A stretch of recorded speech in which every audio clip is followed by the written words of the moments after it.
going to ask a few leading questions to Mohamed and then hand over to you in the audience to ask anything that you'd like to do.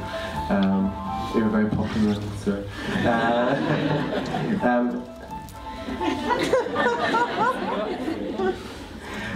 So maybe...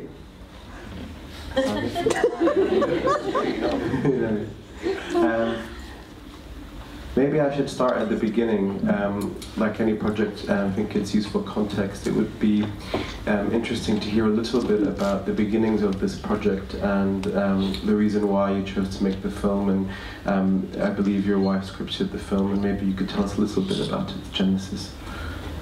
Well, I wanted to make a film about a working girl in a factory, about that class of people.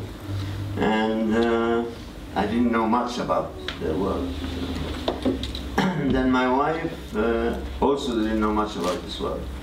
So we started to research a bit, and she decided to work in a factory for about 10 days, right?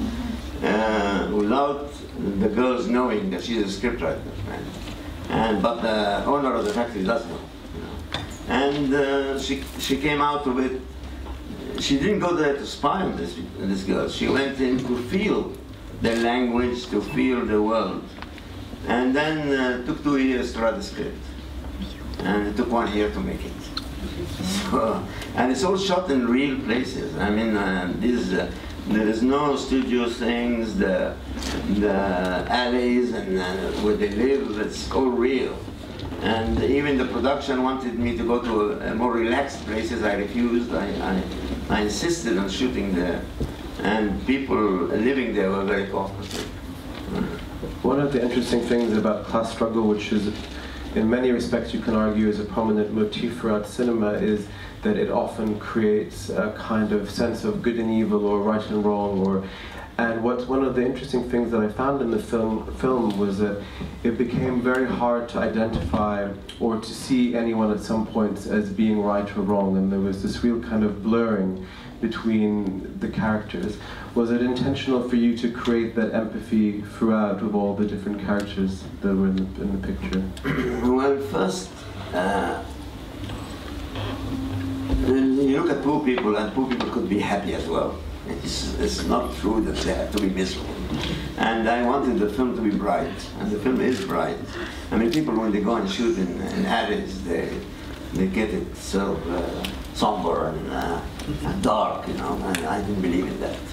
And they have warmth between them as well. I mean, I'd like to just to mention something. Children there, I never saw how affectionate people are there with children. I never saw it elsewhere. It's amazing, you know. And it's not true that they beat them or all this rubbish. You know, it's not true at all. And I didn't want to judge them. You know, and this one you don't judge these people. But they managed to live together, even if they sometimes fight together. They still stand together when they're in trouble. You know, and that's so real. And the cutting of their hair is also real. In fact, it's even worse than that. They even shave sometimes their eyebrows, you know. So there's nothing fabricated about this world. It is real, then and now, and I hope it's not tomorrow. So. You referenced there when you were saying that you didn't want these spaces to be seen as necessarily tragic. A history of also Egyptian realist cinema where we tend to see these environments as chaotic or depraved. And I'm going back from films such as Salah Abusay, for example, a whole genre of realist cinema. And were you consciously trying to reference that history and move away from it, or create a pastiche of it, or was that not really in your mind so much? No, it's not in my mind at all. No, I just want to make this film. And in terms of the audience for the film, was it something that something that you hoped or intended to speak to a local audience, to a foreign audience? I mean, cinema is a mass medium, but I'm just interested to know how also the intention for the audience and how maybe it was received in Egypt as well. First, priority is my local audience. This is the priority, is to reach them. And strangely enough, it was a successful movie. It stayed for 15 weeks, which was something for an independent movie, without stars. I mean, none of them are really stars, you know. I mean, the girl now, she's in demand. But at the time I made this film, it was our second film, and before she had a smaller part, and that was the lead part. So I was lucky that the film actually made money. I mean, it's interesting that you're saying that the film was an independent film and that it had no lead stars. And I'm wondering, was that always a conscious choice? Was there ever a desire or a push to work with a more major star, or was it always that you wanted to do it independently from those forces? No, I'm used to make films in the normal way. The normal way meaning that you have a script, you have actors, you have a production. But this one, we started the film without a penny. I mean, and you have, I mean, if you see the credits in the beginning, we got money from everywhere. You know, that was a new thing for me. This is my 23rd film, and it was a new thing for me to go spend a year getting the money to make a picture. It was exciting, and I think it's exciting because film is art and economy as well. I mean, I don't believe in film that doesn't recover itself financially. I don't believe in that. And that's why I'm happy that the film made itself. You know, it's very important. You know, and I'm lucky that it's spreading in many countries wanting to see it. It's been around many places, from Shanghai to Montreal to this, and people see it, and that excites me. Well, it's great to hear your desire for the audience, because I think that's also such a huge part of what we're trying to do with this festival. And I'm wondering if we have any audience questions, because I'm conscious that it's late at night and I'm sure there are lots of burning queues. We have one over here. We have a roving mic, if you wouldn't mind just waiting for that to come your way. معلش أنا هتكلم بالعربي. So we're going to get a question in Arabic and I'll attempt to translate. فارس الحريف وفارس طار على الطريق وهيام فتاة المصنع نفس العائلة، لكن هناك فرق بين فارس الحريف كان الحل في الانفتاح، وهيام فاتنة المصنع فتاة المصنع الحل في العيش، حرية، عدالة اجتماعية. مش كده؟ You want to translate?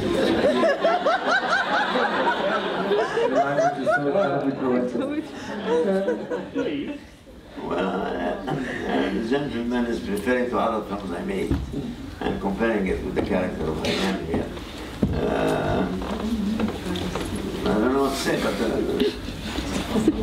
there's a saying by a great director, Antonioni, that once said that every director makes one film in his life, and he goes on repeating it. And I was lucky to meet him at one stage in Tunis, and I reminded him with his quote, and his answer was brilliant, because he said, if he's clever, he makes 2 films. We have a question in the back there. I see. Thank you for the film. It's very inspiring and nice. It just, I've got complicated to understand this kind of class of people. Their reputation is very important. Why she kept quiet about everybody thinking she's pregnant, and she kept quiet about it. It doesn't make logic to me in these type of people. Especially you said your wife was a script writer. I would like to answer this point if you like. If you have anything else to say. No, that's it. Thank you very much. That's her strength. It's her weakness to protect us, to defend ourselves. Her strength. She's a strong character. She's a strong girl in the end. I mean, had she went and all the time defending herself, that's her weakness. She didn't need to.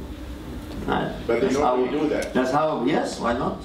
They normally defend themselves. What is normally? And that class of people. We don't just class as one thing. Okay, thanks. And what Saad Hosni to do with Iraqi? Because he loves Saad. Saad Hosni is, what's the word Wigdan? Within Larabs. Huh? The core. Yeah, she's in the core of every Egyptian girl. She's in the core of every Arab girl. She's a rebel. And in the revolution, her picture was carried. I didn't invent that. In the graffitis, she was there. And I knew her personally. I made one film with her, and I felt I wanted to dedicate it to her. Thank you very much. You have a question, maybe right in the back. Hi, thanks for the movie. It was very interesting. I have a question that relates to the comments you made about making the end kind of cheerful while I was expecting it to be kind of sad. And for some reason, I get really puzzled that almost all the drama happening in recent years, and mostly after the revolution, are just sad. They're just reflecting sadness, struggle, whether social or gender-related or everything, basically. So I wonder if this, I don't know, do you think this is really realistic? Is it always that sad? Is it? Well, our generation gets very confused because some people watch this and think, oh, this is the Egypt that we don't know, actually, because we haven't lived it. In terms of social class and, you know, this type of struggle, so. well, first, as far as the revolution is concerned, I couldn't ignore it. It would be stupid for me to ignore it because it was part of this tense city. It's part of it now, of that time I made this film. And that was not in the script, by the way, but I wanted that to be there, the revolution in the background, and without dwelling into it.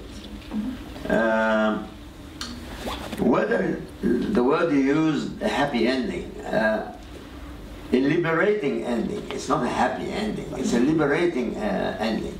And I felt that for many audiences in Egypt and other places coming out of the movie, they have satisfaction not because of a happy ending, because this girl managed to liberate herself from everything else. That's all about. So it's not just nice and pleasant and happy. To me, it's more than that. I have a question here, and then I'll come back to here. Hi, my name's Hind, and first of all, thank you for the film. I really enjoyed it. I thought it was a great film. And it's a subject that has been very prominent recently, which is sexual violence and abuse and attitudes towards women in the Middle East, and Egypt has predominantly been in the press about this. I enjoyed this film, and I thought it was great, and it's the sort of film that will go out to a wider audience and that will be enjoyed by people who aren't just from the Middle East. I'm just interested in hearing your perspective on, do you fear that with these films that there's possibility of decontextualizing a particular situation and demonizing maybe Arab men or perpetuating a stereotype against Arab men? We've seen a lot of these films recently where there's a lot of female protagonists and they are liberating themselves, which I agree is much needed.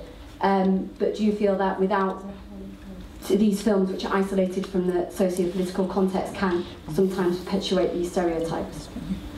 Well, first, when I make a movie, I'm not a social reformer.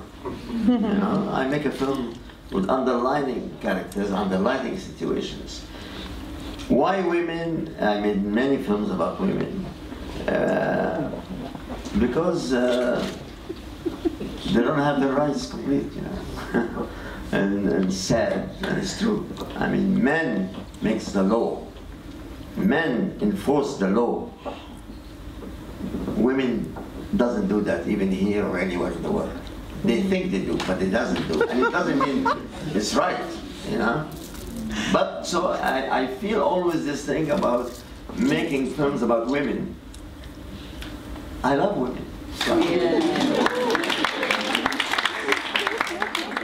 We have two questions. My question were related to the Oh, women. well, we have one here and next to just the gentleman in the white shirt. Speak yourself. If you're No, it's fine. I think my question is fully answered. Thank you. okay. Thank you very much, Phil. Two quick questions, if I may. Firstly, you said about the funding at the beginning. It took maybe a year to build it. Does that mean that your usual backers were sort of not wanting to back this particular film? The other question, if I might, was just to congratulate the translation. Well, the subtitling, which was, for a comedy, you have to get the timing right, and I just thought you were, the timings were spot on. Is that you, or your wife, or someone else? May I ask? It's subtitling. Subtitling. That's Yeah. not my job. Well, no, somebody should get credit for it. Yes. No, what's your first question, please? I'm sorry. The backing. The funds. You did it independently. I mean, well, I mean, it's not easy. Wasn't it? Yeah, it's not easy now to make movies of this kind, and that's why. Although I don't believe in the word independent, but it's in the end. But the first fund I got is from the Minister of Culture in Egypt. That was the basic fund, and then, but it's not enough to make a movie. And then, with my producer, we started to contact so many funds and try to get money for the film. But this is not the usual process. I mean, before, as I said, there's production companies, but now there are fewer, and they make mainstream movies, easy to cash their money back and all that, and that's a different case. Question just at the door, gentleman. Yes, thank you. The film was terrific. Very privileged, gave a privileged access, as it were, into a part of life in Cairo that I certainly never saw much of when I lived there. I'm interested very much in whether you found that by filming it on location, that the people you found yourself surrounded by who lived in that area were keen to contribute in any way, whether they were telling you, no, it's do this, because in fact life is really like this, and so on. So whether you actually found that you learned from them and perhaps were able to incorporate into the film things that were perhaps suggestions from the people who were watching you make it. Well, I mean, one of the things that interrupted shooting a lot was they had a wedding every day. And the noise of the wedding, we had to. But I faced the thing of I mean, we had to pay them money as well. I mean, there's nothing free in this world. But I mean, I paid thing of my own observation to them, but they didn't interfere much. But maybe one incident only. You always go for the big, what you call, Baltaki, what's it? The big thug? Fug. Who's in charge. He is the one who is secure that nobody will trouble you. Right? So the problem is that there are two thugs. So I was shooting somewhere using a lane belongs to the other. So they were arguing together, and we were waiting for them to give us permission to start work. And as I was seated there, after they went in the court and they argued, then the second star came to me and said, "You're the director?" I said, "Yes." He said, "Wrap it off." I left. We went to another spot. We have time for just two more questions. If you've got, there's one there. Thank you very much, Mr. Khan, for a wonderful film. Actually, it's the third time I watched this film and it hasn't lost any of its vibrancy. It's great, thank you so much. I'm just quite curious about what's your next film, and is it also about women? Thank you. It's a very sexy movie. I don't speak about movies in advance. We have a flavor there. So the last question, I think there was a hand in the very back in the corner. Are you ready? Yeah. Are you going? Yeah. Hi, it's not a question, it's just a comment. I think you said that you were lucky that the film was successful. And I think that's very modest of you. It's actually successful because it's a beautiful, well-made film. Thank you.